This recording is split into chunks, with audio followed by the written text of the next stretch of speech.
Yeah, good morning and welcome to this press conference on the Trade and Technology Council. We are very honored to welcome for the United States side, Secretary of State Antony Blinken, Secretary of Commerce Gina, Raimondo, and U.S. Trade Representative Katherine Tai, and for the EU side, Executive Vice President Margrethe Vestager and Executive Vice President Valdis Dombrovskis.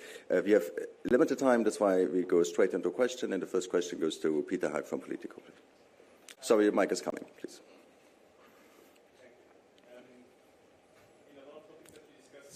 For example, on green technology, on microchips, there's of course the Chinese elephant in the room. Is there at the moment a transatlantic position with regards to China, and do you expect it to change after the November elections or even the European Parliament elections in June? Thanks.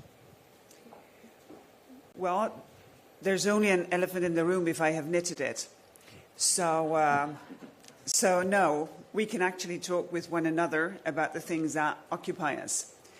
And what has been really important is some of the things that we have learned from our US counterparts to put in motion what we think about when it comes to economic security. We've had discussions about export controls. We have discussions about how to deal forward-looking when it comes to legacy technology on semiconductors.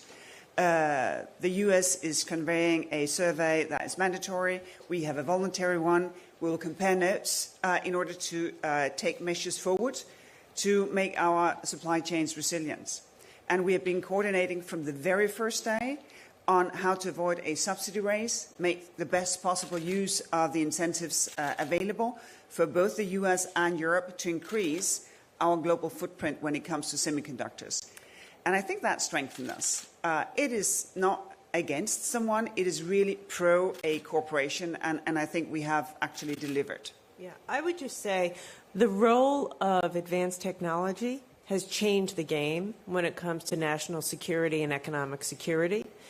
And in fact, we had a very robust discussion this morning in the TTC ministerial about using the TTC to further strengthen our collaboration as it relates to advanced technology, protecting our own shared interests in national security and economic security, and working together to counter any coercion or non-market practices from any other country, including China. So in that respect, I think the TTC has shown itself to be effective, and it's an area of prioritization as the TTC moves forward. Just to add one more footnote, I think what we've seen over the last 3 years is growing, increasing alignment in our approaches to these issues. And when the United States and the European Union are aligned, when we're working in common purpose, it's a very powerful force. Together, we represent almost half of world GDP.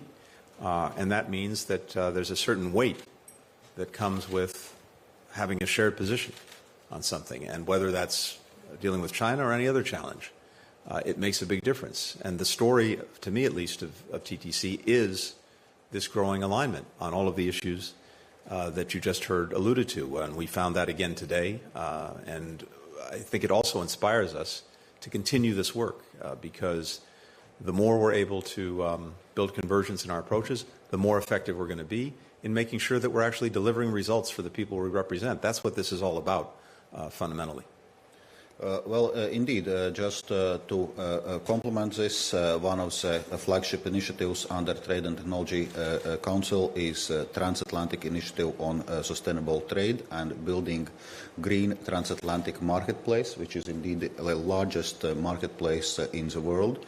And the better we work together on resilient supply chains, on developing joint standards, the more economic clout we are actually having. And this work stream on developing resilient supply chains exactly in area of semiconductors is exactly one of the areas we are focusing on. So and it's very clear that in especially current very complicated geopolitical circumstances, it's actually very important that EU-U.S. work together as strategic allies, as trusted partners, and with this we can also deal with the challenges other countries and the broader geopolitical situation is posing.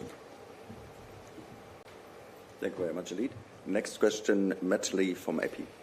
Mike is coming. Thank you. Good morning, everyone. I'm going to apologize in advance for asking a very, very basic question that is going to betray probably my ignorance on the topics that you guys are discussing.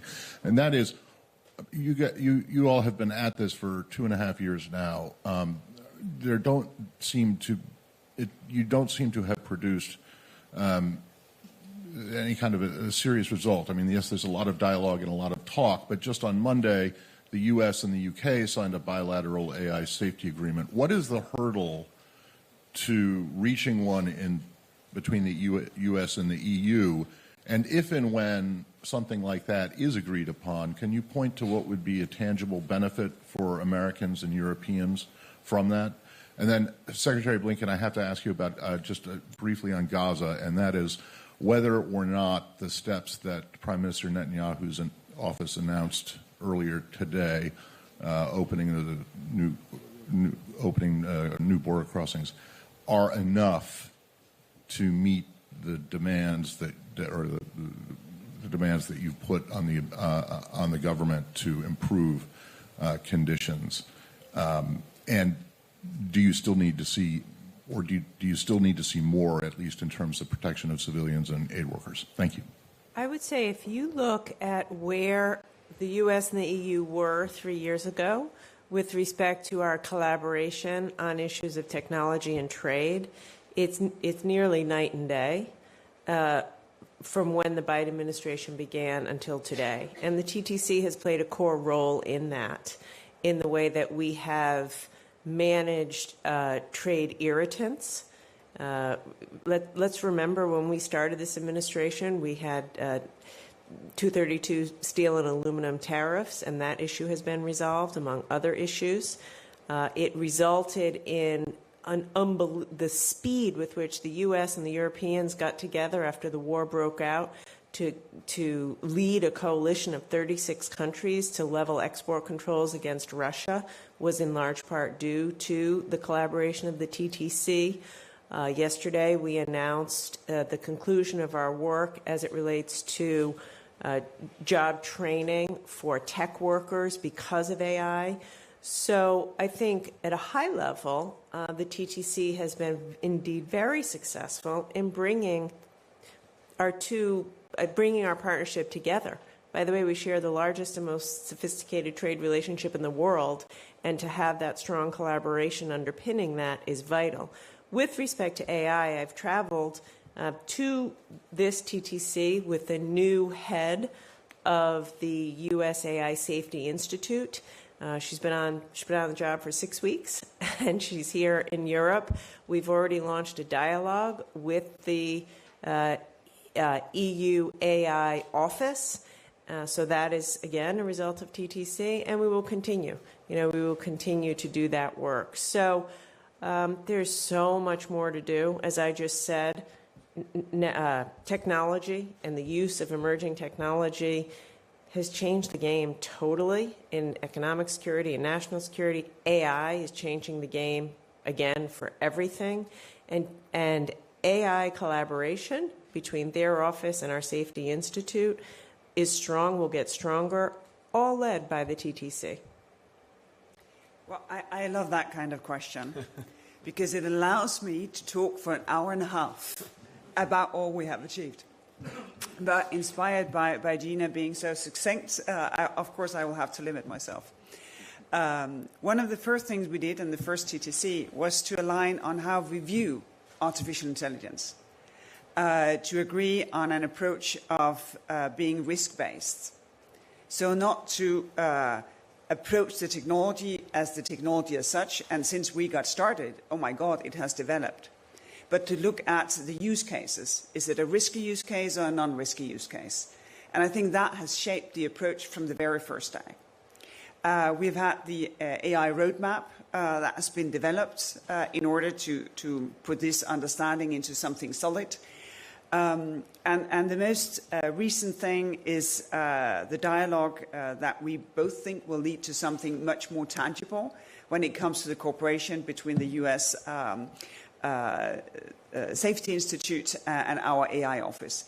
And I think it's a great thing that we forged these collaborations, both with the UK and the US, eventually probably also us with the UK. What we are starting here is something that we consider to be somewhat broader in scope, because it is not just testing, it's also everything that comes with it. So benchmarks, methodologies, how to understand, interpret regulatory approaches in both jurisdictions. So we embody on something that is larger. And the second thing, which has a lot to do with artificial intelligence, is of course the work done on semiconductors. And here from the very first day, focusing on why did we have the shortage? From that understanding, building an early warning system. We have used that when export control was levied against us. For instance, on germanium. And what was the second thing? Well, never mind.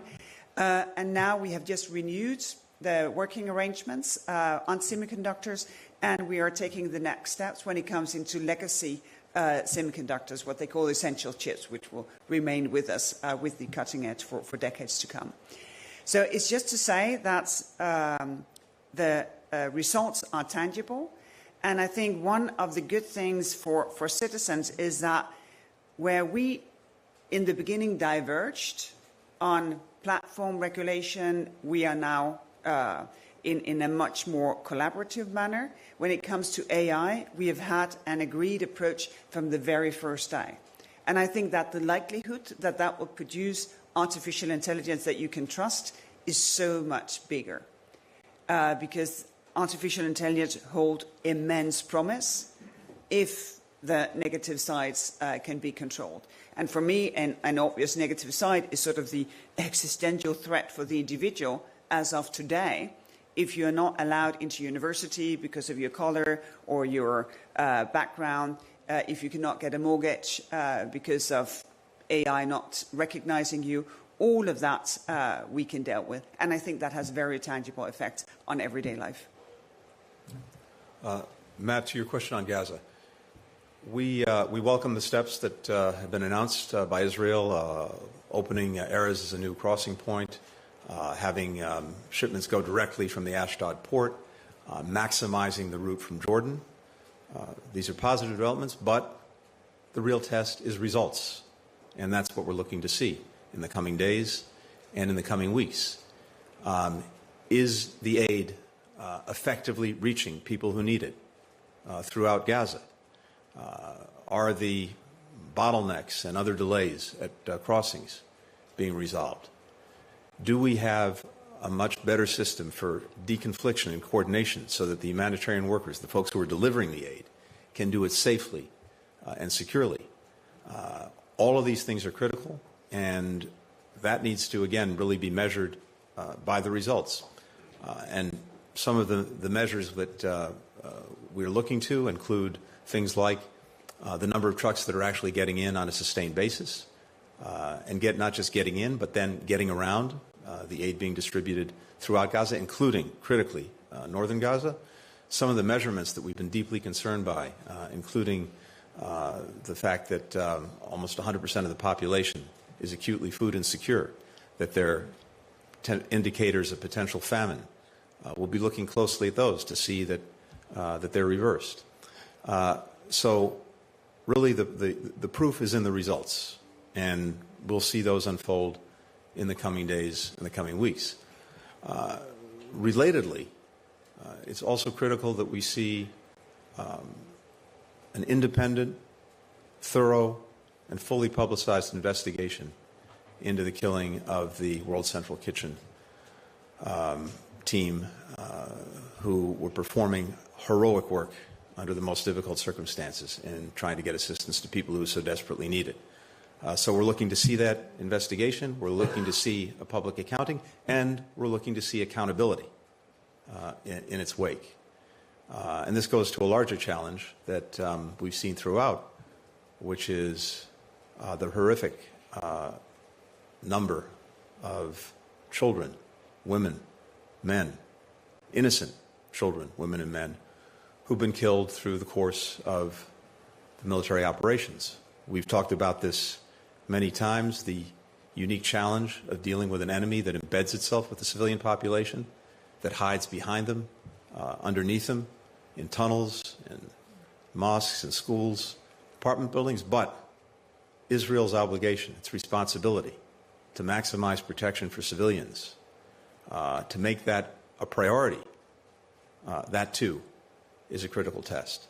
So what we're looking to see in the days and weeks ahead is prioritization, surging humanitarian assistance, sustaining it, getting it to people who need it, making sure that those who are providing it are safe and secure, and maximizing every effort to protect civilians, those who are caught in this crossfire Hamas is making.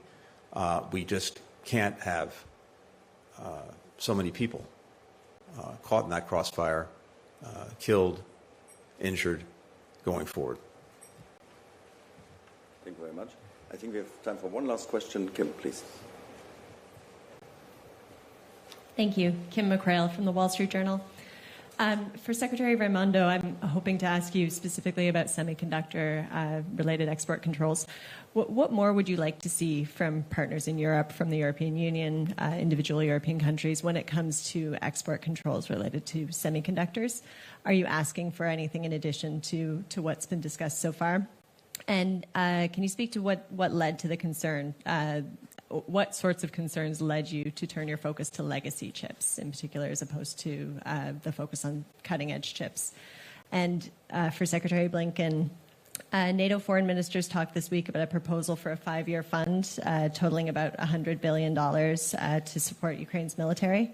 What do you think of that plan? And in particular, what do you think about the idea of committing money over an extended period of time toward this? Thank you. So on semiconductors, as we all know, semiconductors underpin our entire economy, and that will be increasingly the case as we move into an age of artificial intelligence. All artificial intelligence is built upon the foundation of semiconductors, advanced chips, but chips. So the watchword that we have when it comes to semiconductor export controls is vigilance. And what I'm looking for, and which is what we have with our European partners, is constant dialogue and vigilance. The Chinese wake up every day trying to figure out how to do an end run around our export controls so that they, and potentially their military, can access our most sophisticated technology, including chips, which means we have to wake up every day just as motivated to protect the citizens of our country. And we do that in collaboration with our partners, in this case, the Europeans. So I'm pleased with where we are, but it is, there's no end game. It is a constant work. And every time we see any sort of diversion, we need our allies to work with us to crack down on the diversion, to enforce, to share information, and to be more thoughtful about our approach. With respect to legacy chips, we know, China is extremely focused on these more mature chips. I should say, legacy is probably not great branding. I'm not sure that I would want to be known as a mature and a legacy. The truth of it is, these are, they're feature rich. They're like the workhorse semiconductor chips. They're in cars, this microphone, all of your household appliances, medical devices, every pacemaker, everything. That's the quote-unquote legacy chip. We know that based on China's own reporting, about 60% of all new quote-unquote legacy chips coming to the market in the next handful of years will be produced by China. And we know there's a massive subsidization of that industry on behalf of the Chinese government, which could lead to huge market distortion. And so that's why we're focused on it. And in this regard, too, this is another example, to your colleague's question, of TTT success. We in the United States at the Commerce Department launched a Defense Production Act survey. It's compulsory. We're trying to collect data in the market to find evidence of any kind of market distortion. And the Europeans have also launched their own version of a similar survey, and we plan to share that data.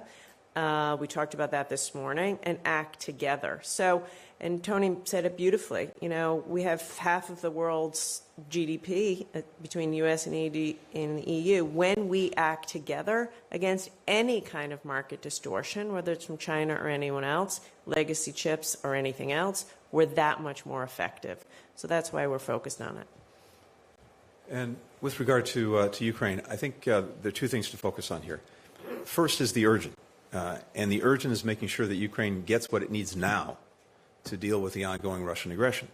And there we had a lot of focus during the NATO meetings over the last couple of days on the efforts that we're all engaged in to make sure that that happens, that they have the munitions, that they have the artillery, that they have the air defense systems they need, as well as the funding that goes with that.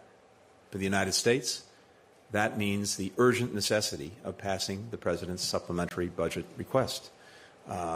This is the most urgent thing that we can do. And it bears repeating.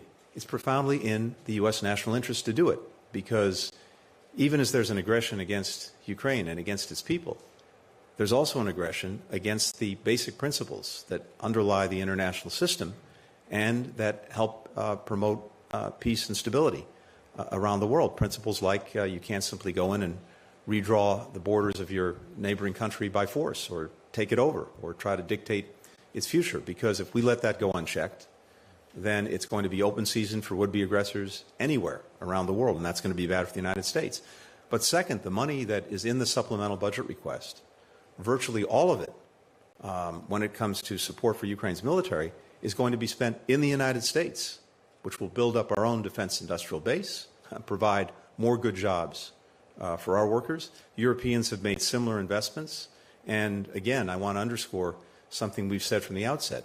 When it comes to burden sharing, something that has long been discussed and debated in various challenges around the world, when it comes to Ukraine, this is probably the best example of burden sharing that we've seen. For everything the United States has done, and it's been significant, our partners in Europe and beyond have done even more in terms of military support, economic support, humanitarian assistance, caring for refugees, you name it. So that's one piece. The second piece, though, is the longer term. And here the question is, how can we make sure that Ukraine is able to develop over the coming years a military that can be an effective deterrent against future aggression and can defend Ukraine if that aggression comes nonetheless? And as well, how can we make sure that Ukraine stands strong economically with more private sector investment going in, and democratically as it moves towards the EU and undertakes the necessary reforms? For the military piece, we have 30 countries now that are negotiating or have already negotiated bilateral agreements with Ukraine to help them build this future force. Some of those will come with some funding. Similarly, we're looking at NATO, and this is what we'll be doing at the NATO summit in July in Washington, at NATO's role in helping Ukraine build this future force, which also will be critical for its eventual membership in NATO. Now, how all of this is funded, through which mechanisms, and by whom, all of that is being very actively discussed, and we'll continue those discussions as we head into the NATO summit. But the bottom line is, yes, it's good to have a sustained source of funding, and when divided among so many countries, over time, it's significantly less than the monies that we've had to put in on an emergency basis these past 2 years. And it will get Ukraine to a point in the coming years where it will stand strongly on its own 2 feet, militarily, economically, democratically. That's the goal. That's the best possible answer to Putin's aggression. Thank you very much indeed. This concludes our press conference. Thank you very much for coming. Have a nice day.